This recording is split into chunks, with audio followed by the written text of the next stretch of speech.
I think I'm live. Hello, everybody. Can you hear me? Can you see me?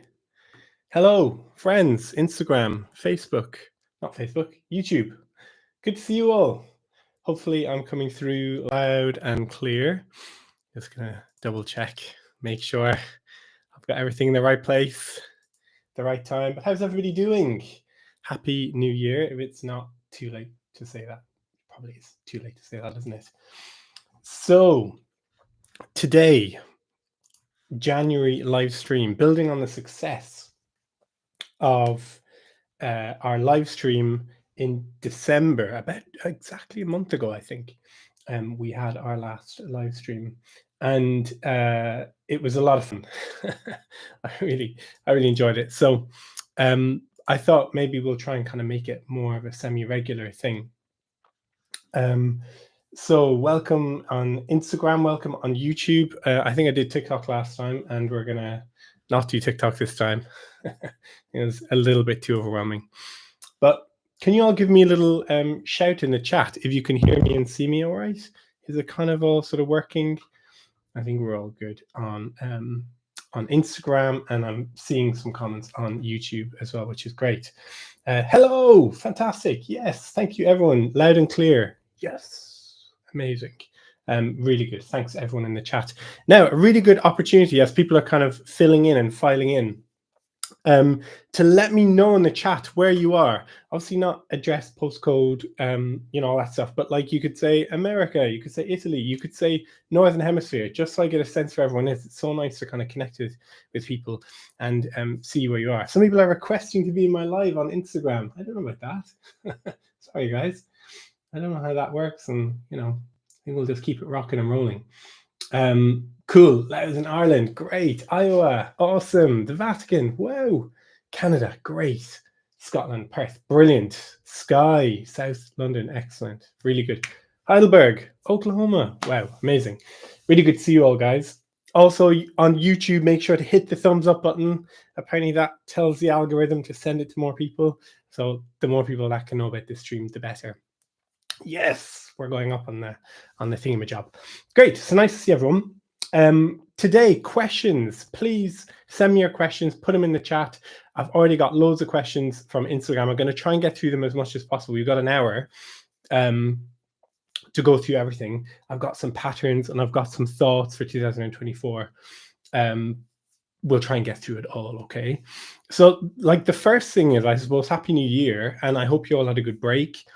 And lots been happening, lots of exciting stuff bubbling away. Of course, on the 1st of January, I released the fourth and final part of my Bodhrán documentary, The Real Story of the Irish Bodhrán. So that was a lot of work went into that, building towards that final episode.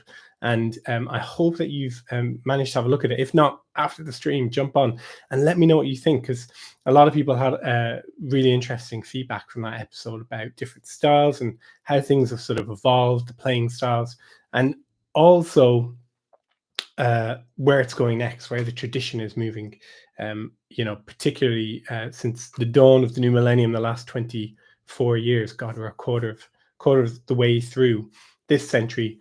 But how in the last 25 years, really, that's sort of in a way where my documentary stopped. Like, how the internet and everything else that's happened since the year 2000 has influenced tradition. And if we think it's sort of, really started to take off at the end of the 1950s, kind of in the 1960s, really, it's starting to take off. That's sort of like 40 years to the year 2000, and then another 25 after. So it's kind of an interesting, there's still a lot of work to be done in exploring what's happened since the year 2000. So let me know what you think about that. Brilliant, cool, everyone in so many fun places. Really, really cool. Makes me jealous, makes me want to get on the road. The other thing that's quite exciting is, as I sort of wrap up this chapter of the Bodhrán documentary, I've been planning my next documentary and managed to secure some funding for that. And it's going to be in Japan. So I've been working on exploring the taiko drumming culture of Japan for a couple of years, and really looking at the different subcultures within taiko, both in Japan and within the diaspora, throughout the world. And there's some really, really interesting stories emerging, some amazing musicians who I've been talking to. And so that is now moving into this sort of next chapter. The documentaries that I'm working on, working in Japan. So I'm going to be in Japan quite a bit this year, and I'll just keep you guys all up to date. If you're interested in that, if you have any thoughts about Taiko or that sort of documentary project, do just ping me an email or leave it in the comments after the stream, because obviously it's I'm trying to catch as much as I can and sort of really get under the surface of the tradition, and not just the low-hanging fruit, as they say, and really sort of get into some of the subcultures around Taiko. So that's sort of happening now as well. So looking up to be a fun year. Also hoping to put some more stuff on YouTube, some more educational content around music education, certainly around bodhrán, my approach, how I play the bodhrán, and I hope you guys will enjoy all that. So loads of stuff happening, and I hope you guys are all got big plans for 2024, if not anything to practice every single day. Maybe yes, no, who knows. Cool. So we're going to get going today, and we're going to grab our drums, and we're going to go through a load of different stuff. So I always like at the beginning of a new year to sort of tap into technique and technical work. So when we talk about technique in music, the way that I describe it is the nuts and the bolts of playing, the actual movement that we make within our body in relation to our instrument in order to do this thing, to play this instrument. In this case, the bodhrán. So that's sort of where I like to really sort of start with and sort of get shine a light on some of the technical aspects of playing the instrument, at least how I play the instrument, and then move into sort of how we can apply those techniques and technical sort of exercises in a musical capacity. So I see it like the nuts and the bolts of playing an instrument, and then we fill up our toolbox with all the different technical things that we've been working on and developing, and then we can use those when we're building rhythms, building patterns, musically, for tools. And then the idea, the musical aspect is self-expression, and it's sort of creative and imaginative and all those things, even on the bodhrán, although there's often some snarky comments about the bodhrán not being a real musical instrument, but of course we know it is. So we're sort of using the technique to get from one point to this other point where we can create music. Yeah, loads of great stuff in the chat. Let's have a look. Loads of lovely places. Great, very, very good. Nishkara, fantastic. We loved the documentary. Thanks, Nick. And Miami, brilliant, absolutely amazing. Loads of fantastic places here. Bristol, Isleworth, great. Hereford, amazing. And lots of nice comments here coming in. Thank you, team. How are we doing on Insta? What's happening on Insta? Loads of people. It's kind of hard to see. I don't need glasses, but I feel like I need like a magnifying glass. Cool. Arizona. Amazing. Everyone is happy. Everyone is doing good. Brilliant. Super duper. So actually, before we do that, let's get our hands warmed up. It's a little bit cold today, isn't it? A little bit chilly. Unless you're in somewhere nice like Miami. Cool. Thanks, Bill and Stacy. Yeah. Okay. Good stuff, team. And shake it all out. Get some blood flow into the hands. You can touch the cheeks. Get a little bit of warmth into the cheeks. And just flexing the hands. Brilliant. Gosh, so many people. 50 people. Hello, everyone. And 12 on Instagram. We're kind of, who knows? Maybe Instagram will pick up. This whole social media world, guys. What are we going to do, eh? Anyways, so grab your drums. Quick recap. How I like to position the instrument, how I approach, setting up the instrument as I'm going to play it. 4 points of contact. First, between knee and hip socket, femur bone. Nice low chair, so you can really sort of get yourself supported. Nice down and low, so that your leg is slanting away from your drum can rest really comfortably between knee and hip socket. We can literally just roll the drum in alongside the body. Hopefully you guys can hear me all right. Fingers crossed. In alongside the body. We've got the side of the body supporting the instrument as well. Now, of course, we're all different shapes and sizes, different anatomy, right? So just got to find that kind of comfortable spot. Yeah, all different size drums and everything. Yeah, so just kind of try and find that sort of sweet spot. Third point of contact is this thing, the kind of the crux of the arm. Yeah, so we got this kind of crux of the arm, the rim of the drum, and then fourth, final is palm of the hand, pads of the fingers. Now I get the whole hand when I'm warming myself up. I just get the whole hand inside the drum on the skin. Yeah, so that's how I do it. Anyways, lots of different approaches, all really valid, all really good. This is just kind of the caveat that I always throw out there. My approach, how I do it, what's worked well for me works well for my students, has worked well for my students, you know. So also, guys, if you've just joining us, 50 people on YouTube, that's amazing. Hello, welcome. Please hit the thumbs up and do subscribe to the YouTube channel. There's loads of fun documentaries and films and more to come this year. Great to see loads of very cool places. I feel like I wish I was in all of these places. Washington, California, Scotland. Amazing. Very, very good. All right. So we're sitting up nice and tall, relaxing the shoulders as well. Tempting to get one shoulder up. One shoulder up. This is tension. Tension leads to aches. Can do. Aches lead to pains. Pains lead to injuries. So we want to try and avoid all that. And if we start to get aches and pains when we're playing, of course, when we associate kind of, oh, when I play the bodhrán, my back really hurts, or my wrist gets really, really sore, then we make a negative association to playing the instrument. So then after a while, we go, oh, I don't really want to do this anymore, you know? So always really, really good to keep in mind that, you know, we use our body. Our body is part of the instrument. Yeah, an instrument in its own right.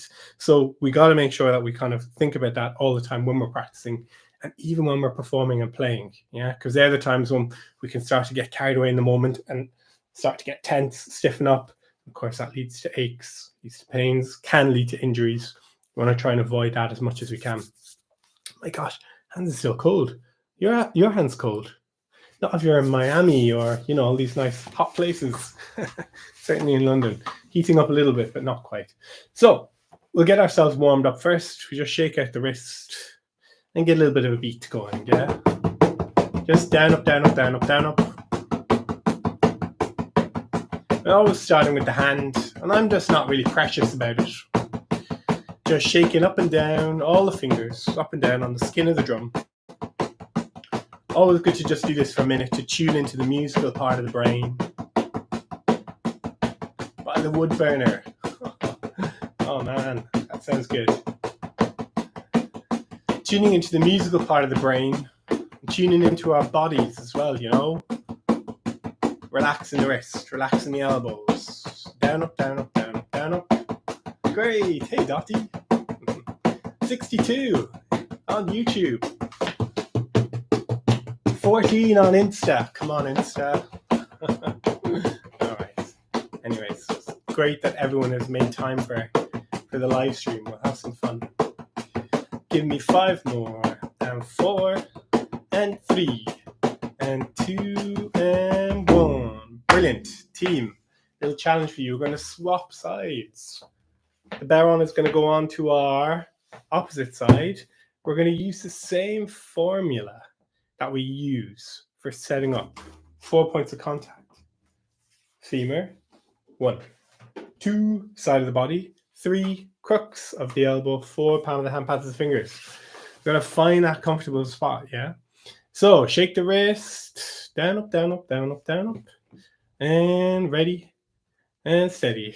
Here we go. 1, and 2, and 3, and 4. And down, up, down, up, down, up, down.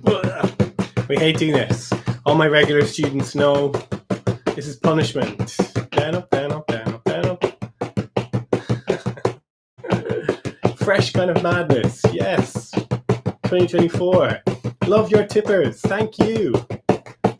Thank you very much. There's just a few left if you want a bodhrán tipper. The last couple. Down, up, down, up, down, up, down, up.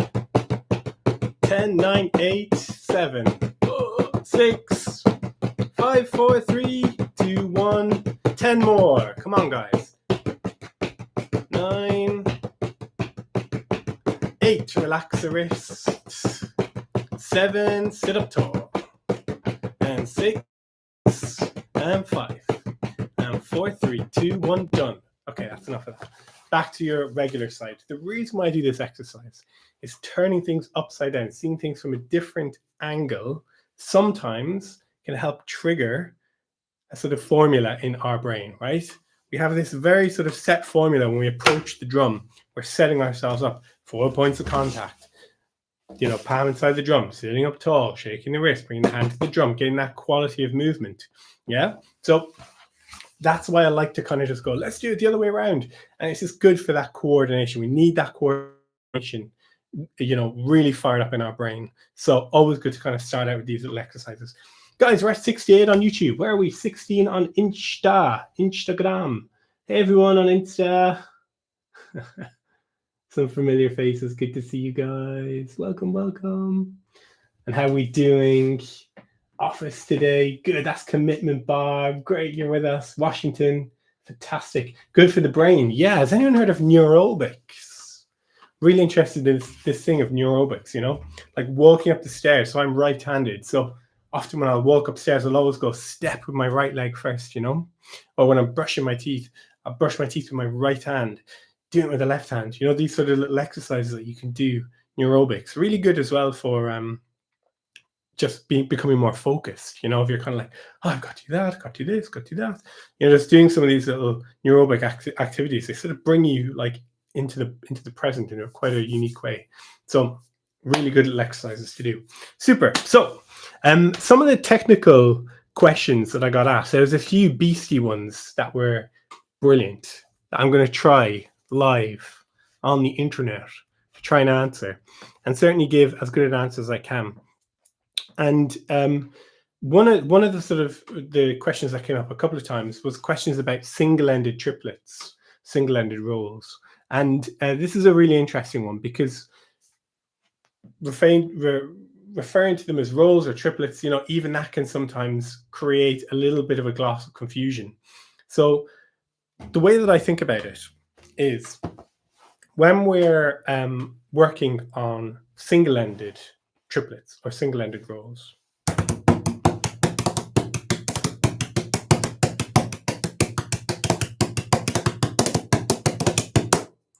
I'm actually thinking about them as tikka, 1, 2. You might say, well, how's that a triplet? Tikka, that's like 2 16th notes, right? Or 2 semiquavers, or whatever. If you think about things in terms of written notation, you don't need to worry about it. Just think of the tikka ta ta ta ta ta ta ta. Now, if we think about it, if we think of the tikka ta, if we join the tikka to the next beat and we play it as part of a pattern, it starts to feel more like a triplet. So that's why I sometimes refer to it as triplet. And sometimes I'm a little bit pedantic about it, you know, just within my own teaching, not in terms of what other people should do. But I just sort of say it's a triplet because I don't want to feel it like I don't want to feel it metric like I'm playing snare drum, you know. I want to feel it like I want to feel it as a kind of as a triplet, more like a triplet. But if you were to kind of, you know, get your surgeon's kind of scalpel and look into how the rhythm is actually formed and sort of time it all out, you know, technically you could not call it a triplet seria, you know? You couldn't say this is a triplet, just like diddle-a-dum, diddle-a-dum, diddle-a-dum, da, you know, something that's very clearly a triplet. So that's kind of where the labeling rolls and triplets. The reason why I'm sort of also a little bit, oh, do I have any here? I don't have any right here. Some in that big cupboard over there, but I'm going to open that and everything is going to fall out. So, but the other reason why is because on snare drum and timpani and drum kit even, a roll is like a sustained sound where we buzz. I really should have, let's see. Actually, I'll definitely have some. Let's do it. So, I'll demo this. A roll is a sustained sound. Now, the challenge to get some drumsticks that actually match. Oh gosh. Let's see. Oh, brilliant. Amazing. Very good. Okay, so sustained sound.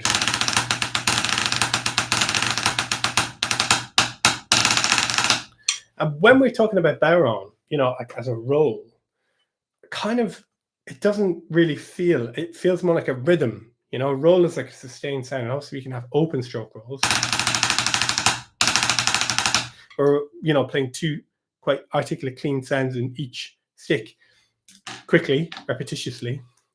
But in the bodhrán, it feels more tick-a-tat-tat-tat-tat-tat. It feels more rhythmical. So that's a little bit to kind of muddy the water, or hopefully clear the water. But, you know, on rolls and triplets, yeah. Call them what you want, but hopefully the concept is relatively clear.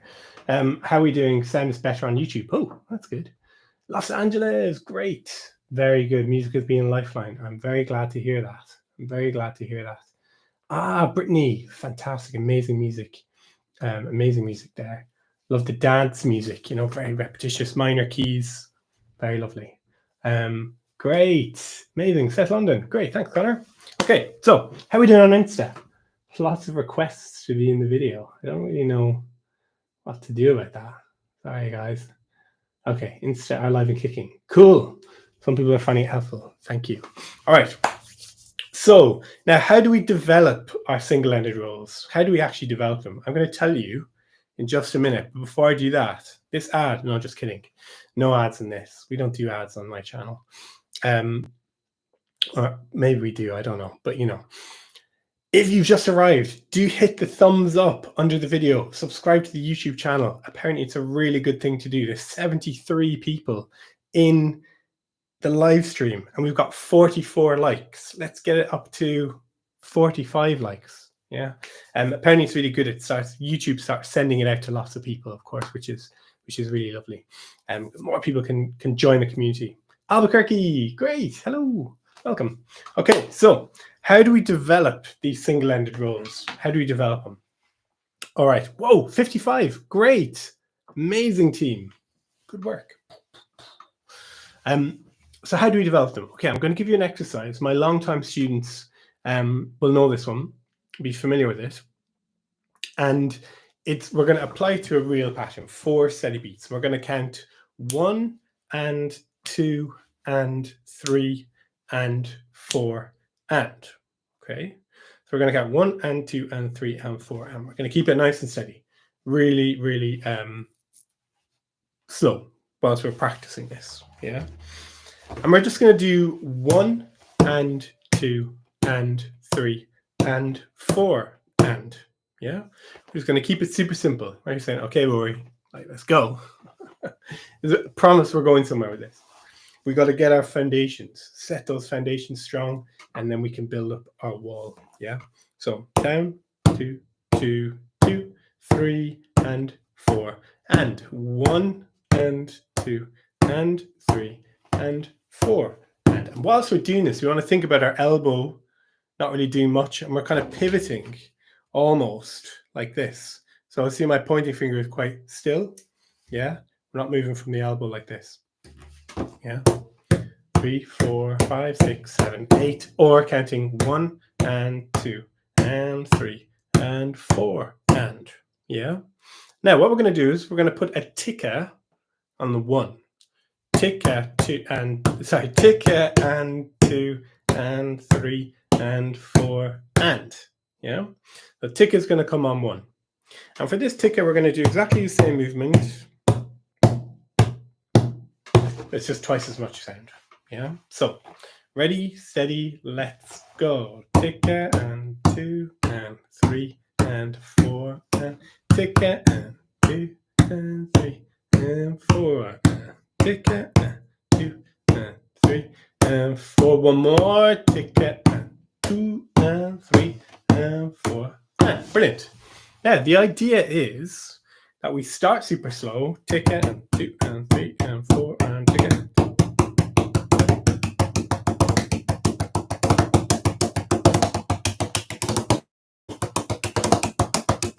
Gradually speed up. I'm not just doing that to kind of be like, oh, I can do it, woo, woo, but so that you can see where the direction in which we're moving. We start slow and we gradually speed it up.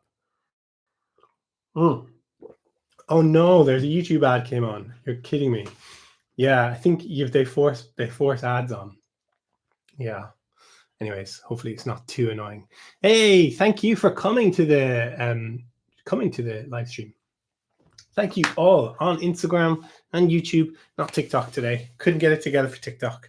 Maybe, maybe someday I will. Super. So we're starting out super steady, really slow, not rushing, keeping it really slow. And then what we can do is we can push the ticker from 1 to 1 and. Yeah. So it's going to go 1 ticker, 2 and 3 and 4 and.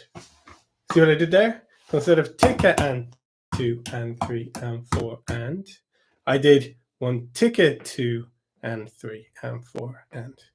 So what we're actually setting ourselves up to do is to put that roll or that triplet, however you want to feel it, on each part of the actual real pattern, So we're setting ourselves up so that we can drop it in anywhere along the grid of the rhythm, okay? So, ticket and 2 and 3 and 4 and becomes 1 ticket, 2 and 3 and 4 and. Now, as I'm doing this, I'm starting to feel, I don't usually do it this way. I actually find it easier myself to go 1, 2, 3, 4, 5, 6, 7, 8, 1, 2, 3, 4, 5, 6, 7, 8. To actually count out the 8 sort of half beats of the bar. Yeah. 1, 2, 3, 4, 5, 6, 7, 8. Because then I can really focus on the placement. Yeah. Doing the 1 and 2 and 3 and 4 and takes us closer to where we're eventually going to be in the real pattern, 4 steady beats that go round and round. And but I like the 1, 2, 3, 4, 5, 6, 7, 8 because it's easier for me to sort of focus on precision and not worry too much about counting, but just get the sort of the technique going. Yeah. So we're going to jump straight to 1, 2, 3. But we're going to do 1 and 2 and 3 and 4. And we're going to keep it difficult. We're going to keep the 1 and 2 and 3 and 4 and. Yeah. So we'll try it together. We're ready, steady, off we go. 1 and 2 and 3 and 4 and 1 and 2 and 3 and 4 and 1 and 2 and 3 and 4 and done. And then we can just pass it along down the line. Yeah. So 1 and 2 and 3 and 4 and 1 and 2, 3 and 4 and 1 and 2 and 3 and 4 and 1 and 2 and 3 and 4, 2, 3 and 1 and 2 and 3 and 4, 1 and 2, 3 and 4 and. Yeah. Question. Cork in Ireland, where I'm from. Hello, good to see you. Will I be posting this to you watch once the live is over? Yes, I think so. I think I did that with the last one. I'm going to just leave them up if people are interested in watching back. They find some of the content helpful. Sometimes I kind of do this an awful lot, and I quite like my YouTube videos to be very clean, as crisp, to the point as possible, without sort of blabbering. I get distracted easily and so on, so that people don't feel like I'm wasting their time. But if it's useful, if people want me to leave them up, I'll just leave them up. And hopefully people are kind in the comments and saying, stop rambling. Cool. How are we doing on Instagram? Good to see you all. Welcome. Very good to see you. And on YouTube's as well. Great. Very good. Super. All right, so that is one little exercise that's a really good one to work on. This is going to be my next online course, which I launched later on this year as well. Intermediate online course, so 3 hours of videos, practice tracks and things like that.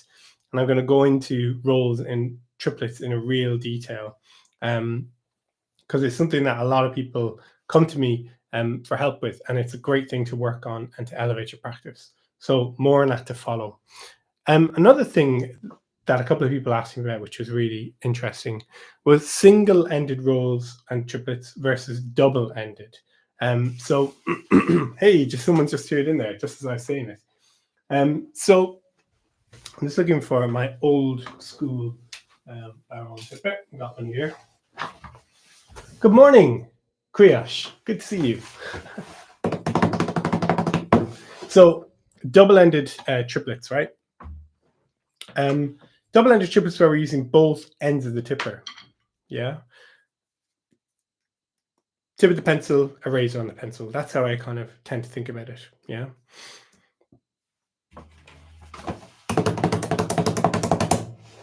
Single-ended, where we're using the tip of the tipper.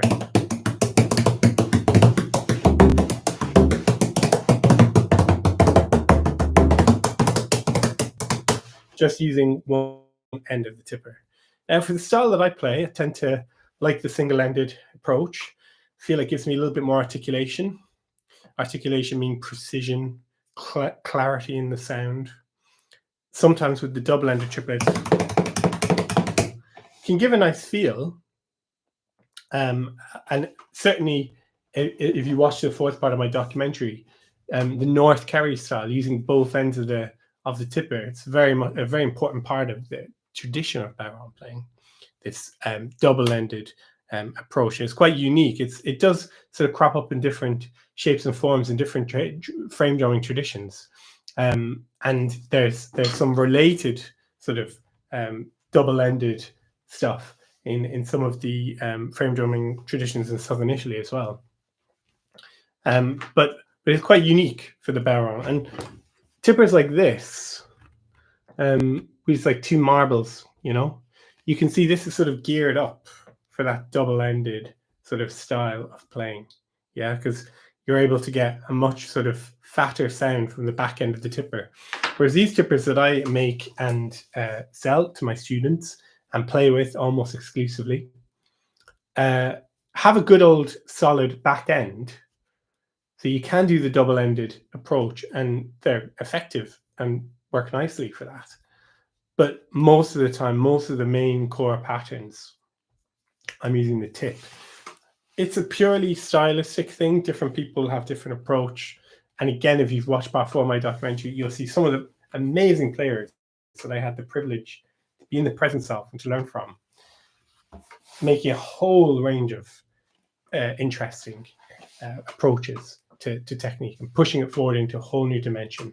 So it's kind of like it's just how I do it and what sort of feeds me and sort of inspires me as a player for the majority of the times that I'm playing. That kind of explains why I'm using mostly single-ended versus double-ended and switching between the two. So that was another really good question that comes up in my online workshops a lot when we're moving from single-ended to double-ended, because generally when we're thinking about double-ended triplets, we want to be holding the tipper more towards the middle, more towards the middle of the tipper. And when we're playing single-ended, using the tip of the pencil, we tend to be more back, and you can see the grip on my tippers is kind of towards the back. Yeah, I'm kind of trying to do this on Insta and YouTube. You kind of get what I'm saying. Yeah, it's not right in the middle like on this one. Slap bang in the middle. Yeah, so this is really geared up for that double-ended kind of style of playing. Yeah, we can still do it with this one.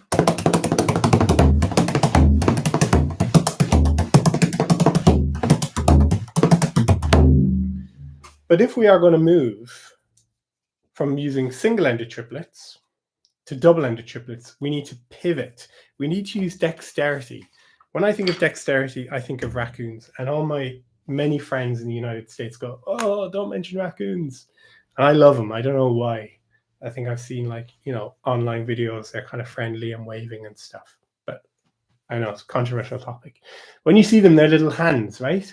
Dexterity. I think they've got opposable thumbs, which makes them so good at kind of opening trash cans and opening people's back doors and things like that. But it's dexterity. When we're using our fingers, that's dexterity, right?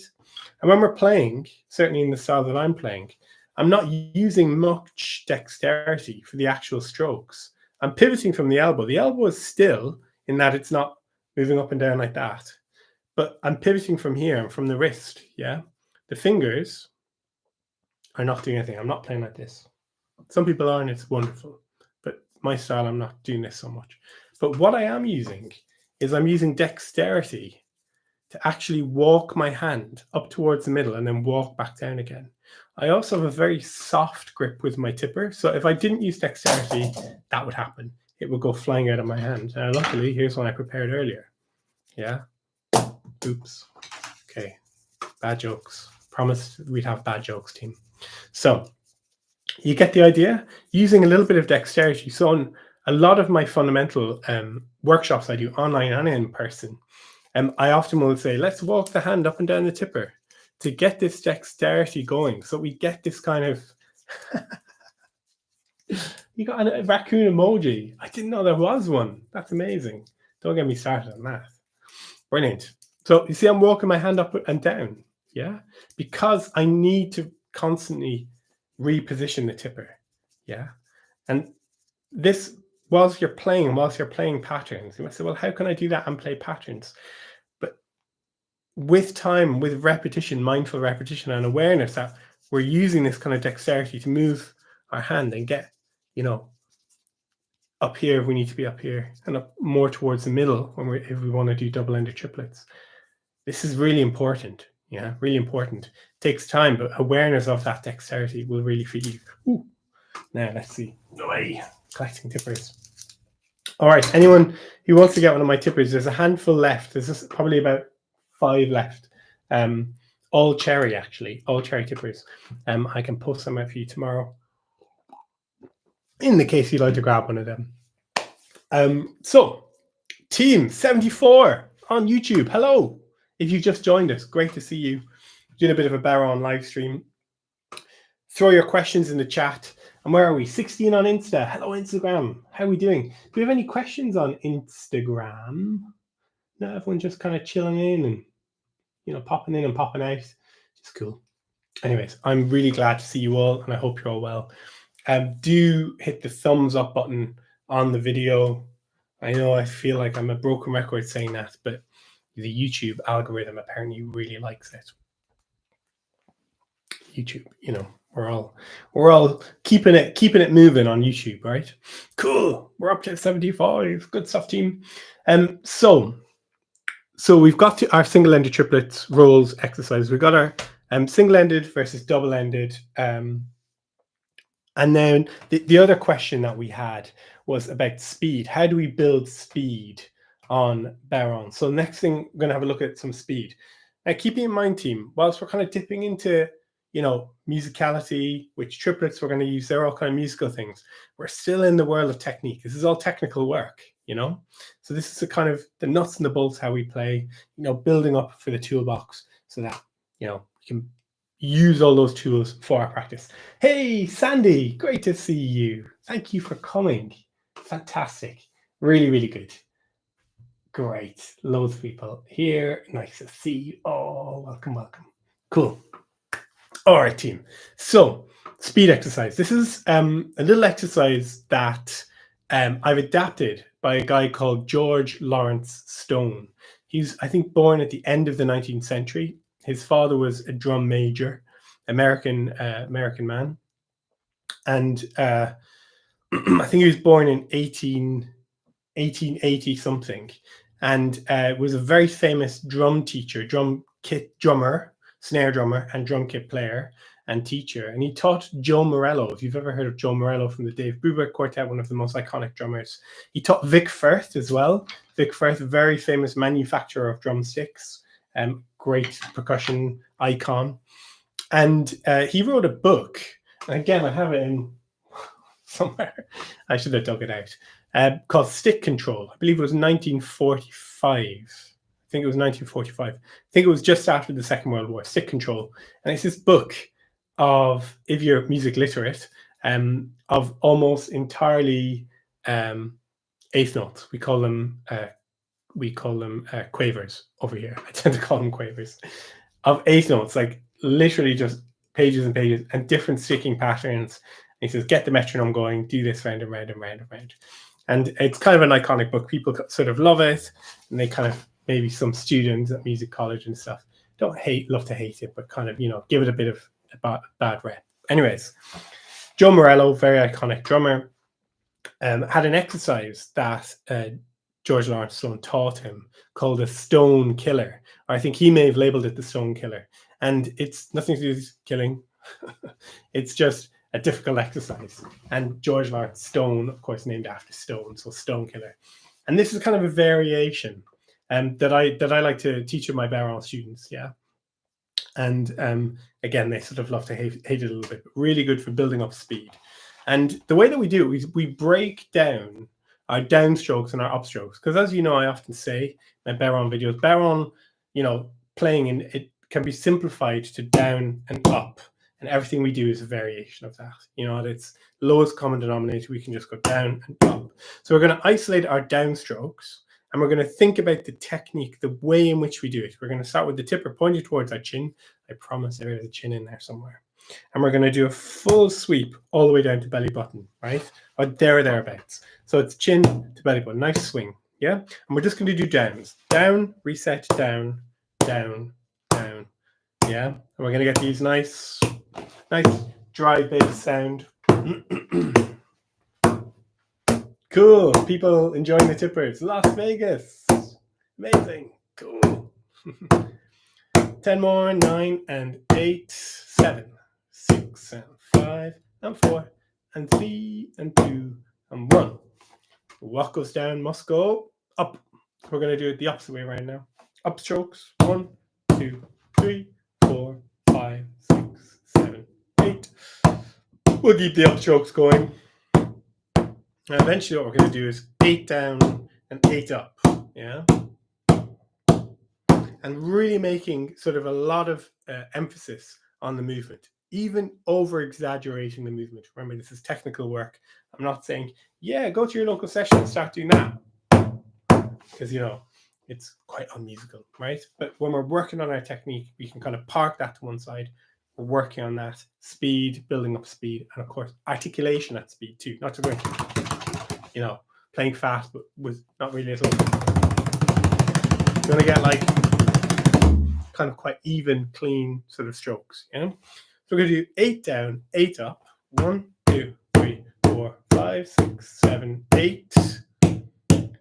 5, 6, 7, 8. And we're going to repeat that. 6, 7, 8. 4, 5, 6, 7, 8. Good. And then we gradually get faster.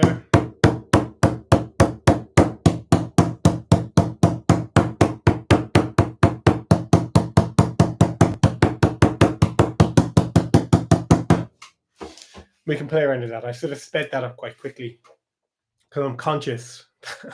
I don't know what people are doing at home. So I want to keep it kind of interesting. Hopefully you can sort of pause later and revisit it, incorporate it into your practice, maybe try it out. So we have the 8 down, the 8 up, and then we're going to do 8 down, up, down, up. Yeah? So it's going to go down, 2, 3, 4, 5, 6, 7, 8, up, 2, 3, 4, 5, 6, 7, 8, 1, 2, 3, 4, 5, 6, 7, 8. See what I did there? I got double speed, yeah? 1, 2, 3, 4, 5, 6, 7, 8.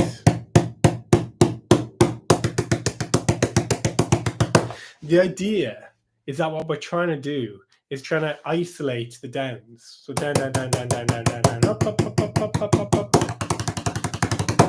So that when we put them together, we can go faster. That's the idea. Now, that's a very sped up, excuse the term of phrase, approach to this exercise. Of course, get your metronome. I'm streaming on Instagram. So my metronome, I don't know if I can do Instagram Live and metronome at the same time. You all know what a metronome is. Electronic click sound at regular time intervals. Yeah. So metronome, start slow. 1 and 2 and 3 and 4 and 1 and 2 and so on. And then gradually build up your speed. Yeah. Take it as fast as you can up to that upper comfort zone. When you start to tense up, start to feel like, you know, it's all getting sort of stuck. Stop, go a couple of notches down, and then stew on that till that feels comfortable. Then move in small steps. Brilliant. Norway, amazing. Gosh, I bet you it's cold in Norway at the moment in January. Wow, keep those bodhráns warm. Cool. Okay, so that's my speed exercise for today. Yeah. Now, the other question I had, a really nice question about syncopation. Yeah. So syncopation is where we play across the beats. We start to push and pull the beats so that we get kind of, you know, more rhythmical interest within a pattern. So a lot of what we've been doing in our technical work has been quite straight rhythmically, you know, quite straightforward, straight rhythms. But in the last stream, we looked at a syncopated pattern. I think it may have gone something like this.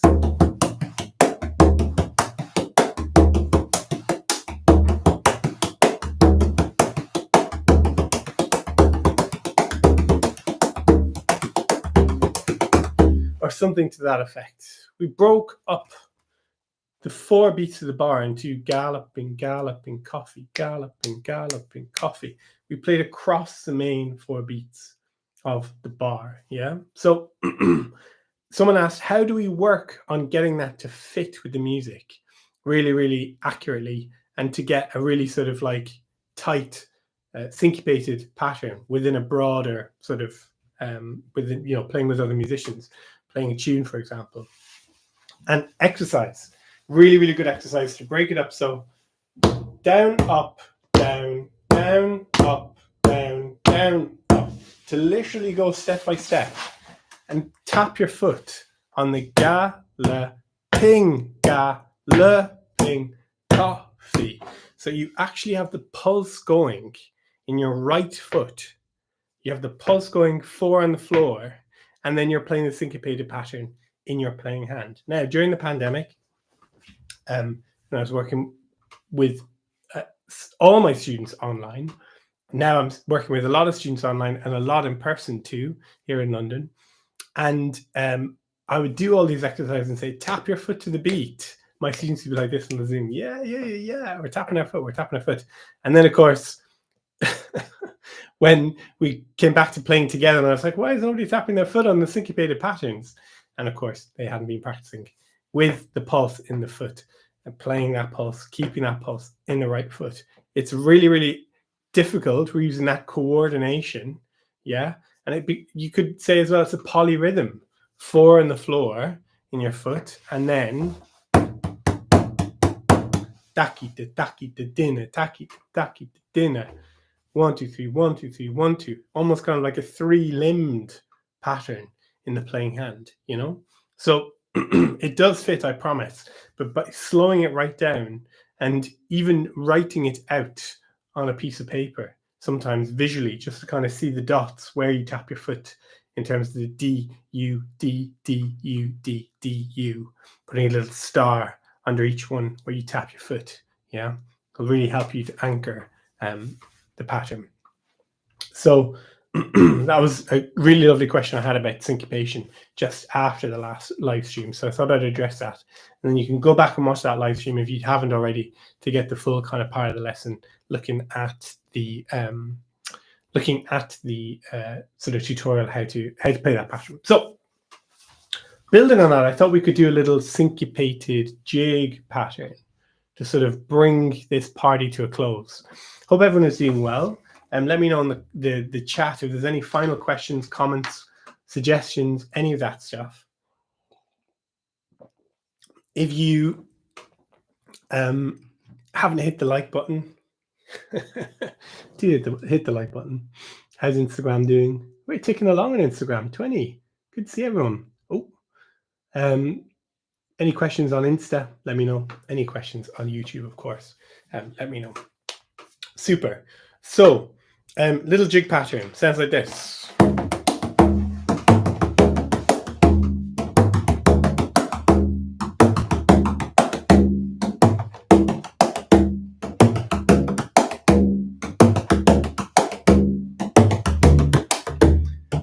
Hello, Will Burke.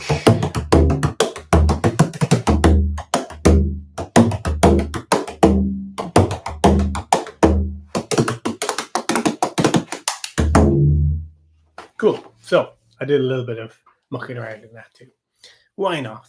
So this little syncopated jig pattern, one of my favorites. If you've been in a lot of my classes, you may have come across this in various different variations. I always teach it slightly differently. I always kind of take a slightly different approach to it. But we'll break it all down. Really effective jig pattern will work with a lot of jigs, and it's syncopated enough to be interesting for us as players, and hopefully the musicians that we're playing with, but not too syncopated to completely throw a spanner in the wheel of the bicycle as it's going along and to kind of capsize the boat, you know? If you ever capsized a small boat, like a little kind of topper or something like that, laser, you know that feeling when you're going on under and you go, oh, here we go. Question here about pitch changing. How do I change the pitch? By moving my tonal hand inside the drum.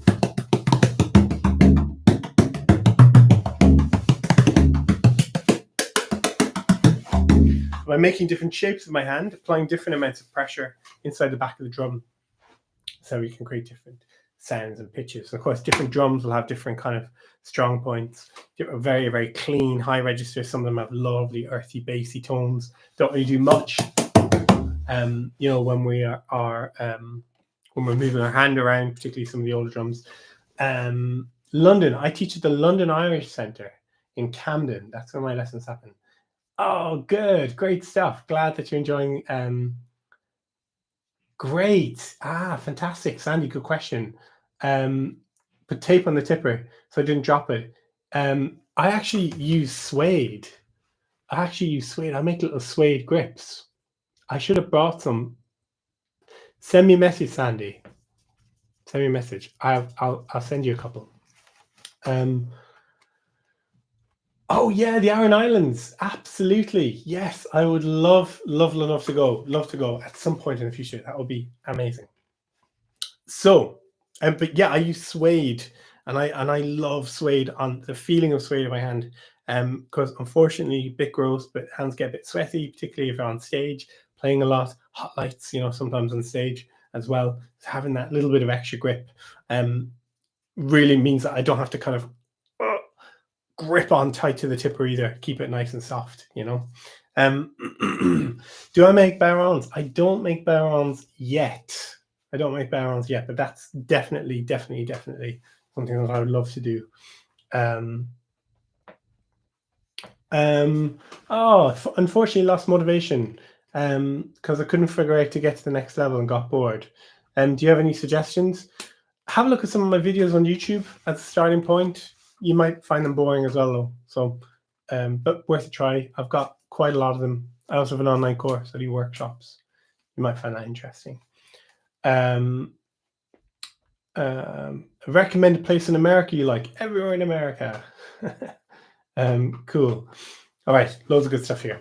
Oh, to buy a bodhrán. That's a good question. I'll have to have a think about that. I know there's some really good makers. I have to think. Cooperman, that's a good one. Someone just put Cooperman. Yeah, they do a lot of synthetic drums. Have lovely frame drum, made by Cooperman. But a lot of the European makers, most of them will send globally. Yeah, they'll send instruments globally. Or, you know, next vacation, time to book a vacation, right? Save those pennies, hit the road and visit some makers, make it into a holiday. Other question as well, I just remember from the very beginning of the stream that I've written down, a very good person put it in the chat about single skins, double skins, and triple skins. Generally, I'm playing on single skins. Double skin will give you more thickness. Triple skin will make it like hard boot leather, you know, very, very thick skin. A lot of the old school players love that lovely thick skin sound, and that very often wasn't tunable drums, so that the skin just sort of didn't respond so much to the heat, the moisture in the air, and like a lot of these slightly thinner skin drums do.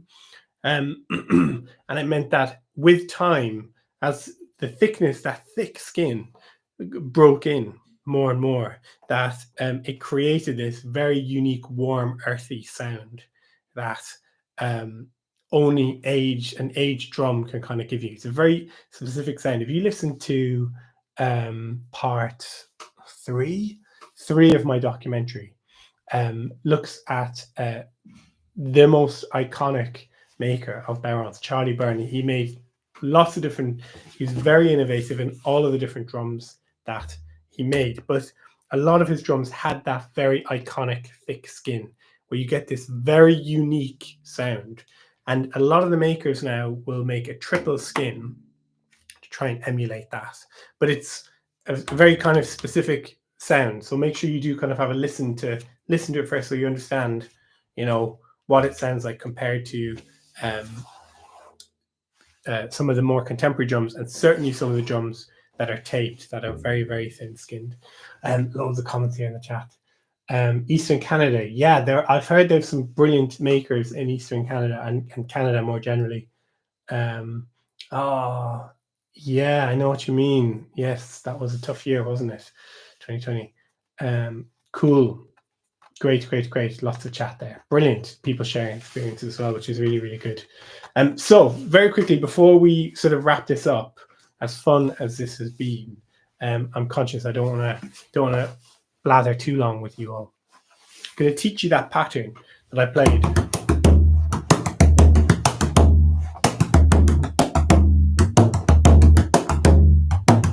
This little syncopated jig pattern that I like. So the sticking first. Oh, let's see Instagram. Oh no, we're still going on Insta. Good. Very good. Right. We're still in the house. We're still going. All right. So, sticking for this pattern. Remember, jig, 6 quick beats that go around and around. 1, 2, 3, 4, 5, 6. First bar, down, up, flat, down, up, down. Down, up, flat, down, up, down. With the accent on 6. 1, 2, 3, 4, 5, 6. Next bar, 1, 2, nothing. 3, 4, 5, 6. 1, 2, 3, 4, 5, 6. 1, 2, up, down, up, flat. Yeah. So all together, 1, 2, 3, 4, 5, 6. 1, 2, up, down, up, flat. 1, 2, 3, 4, 5, 6. 1, 2, down, up, flat. 1, 2, 3, 4, 5, 6. 1, 2, flat.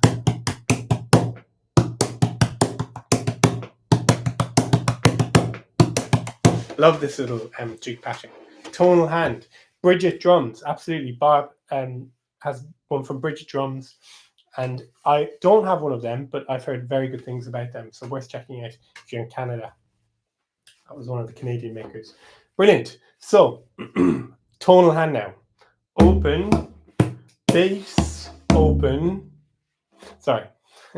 Open, pop, open.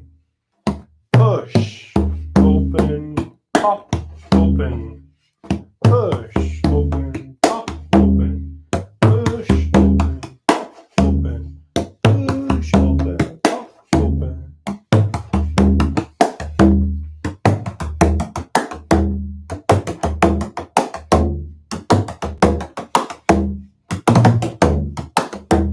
Tick-ta-ta. You could have a little tick-ta-ta on there if you want.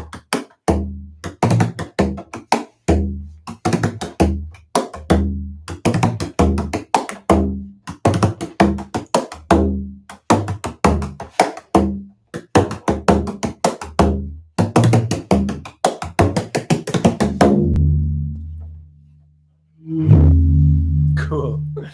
Team, amazing stuff.